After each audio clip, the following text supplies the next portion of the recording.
Kakagulo po dito guys, no, yung nagsasaka po dito, meron po sila naabot ng tao dito, 3 matanda at saka yung sobrang taas po yung mga buhok, kaya parang napanood siguro nila po yung vlog natin na ipinapaabot ng ating kaibigan na meron po sila ipapahukay, no, na makakatulong sa atin para po siguro ay humina yung mga demonyo dito.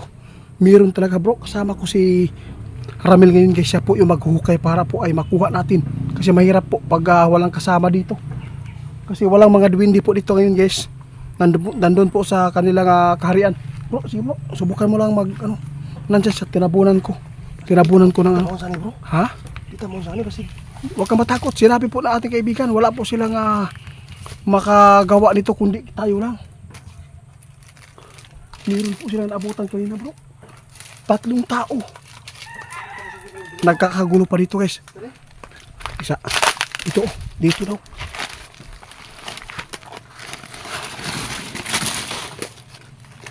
Ano kaya meron dito? Basta sinabi natin kaibigan, makakatulong po daw. Di kaya, pag nakuha ito, hihina po yung mga kalaban. Malakas po ito guys, kasi po, ang dami pong mga inggit at galit na mga tao dito sa atin. Dahil po meron tayong kaibigan na duwindi. Nais po nila yung mapapahamak. Dili po, pang-anaan siya bro ha. Dili, ha? Wala mo na. Hindi alam po, nangyay lang. Sige, nangyay lang. Ito na guys. Distansya ta guys.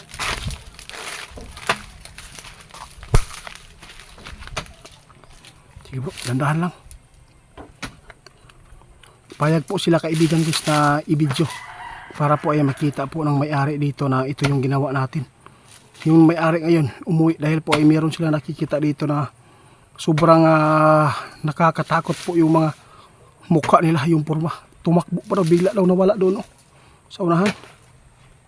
Ito siguro yung napanood nila na video natin na ipinapaabot na ating kaibigan na meron ipakuha si kaibigan dito. Kasi si Siyoto ay meron pong karamdaman di maganda. Nais ko kayong sabihan guys, no, na yung mga punso na meron talaga pwedeng ilagay po doon para yung mga nakatira ay hindi po mapakali. Nagkakagulo po yung may-ari po dito ng lupa.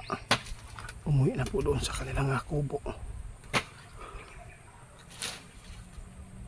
Kitang kita po. Ala bro, ano yan? Pagdan mo.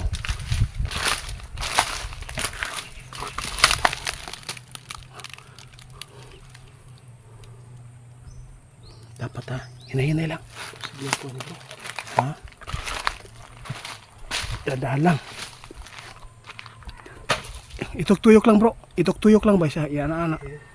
Para manindot po ato ang punso po.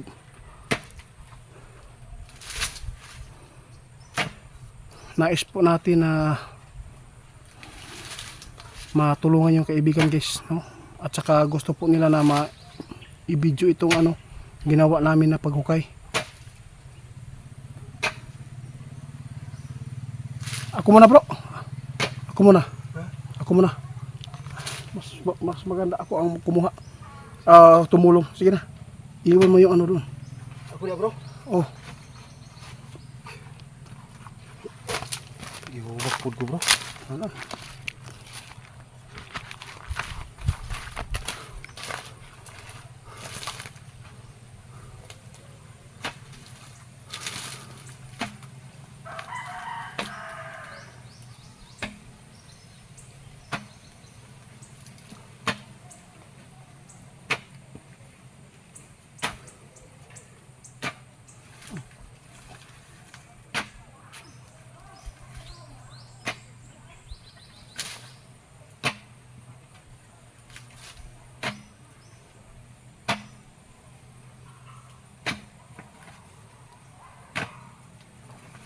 Baka may dito.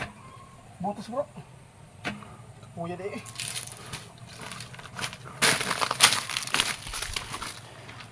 May kumpiyansa bro.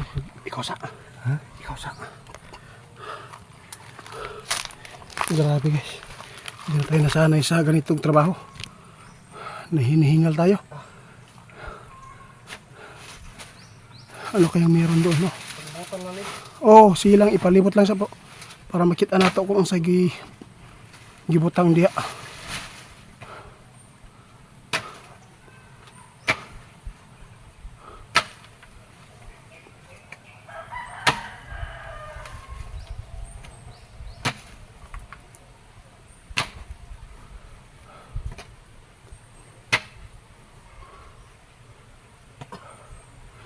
Relaxa, relaxa.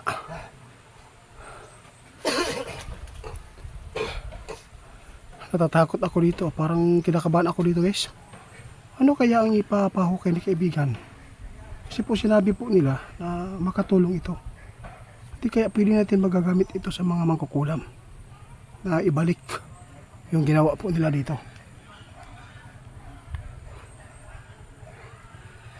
Sige bro, tuloy-tuloy.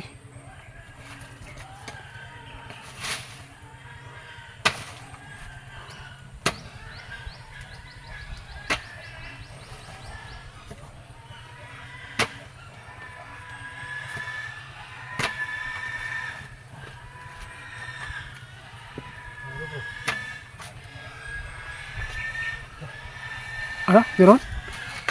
Tingnan mo daw. Ha? Gahi?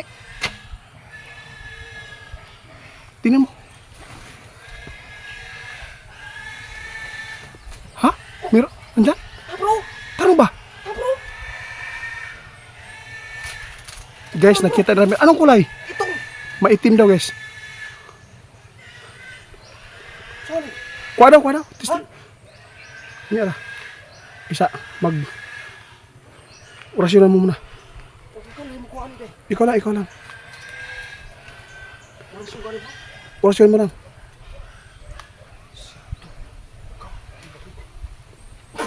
Nakita ni Ramil guys, oh. Kunin mo na. Wow, bro. Oo. Oh, bakit? Mabigat? Tingnan tao, bro. Sige, Kaya, bro. bunutin mo. Kaya, bro. Kusig payo. Patay na. Miraw na akong gamot.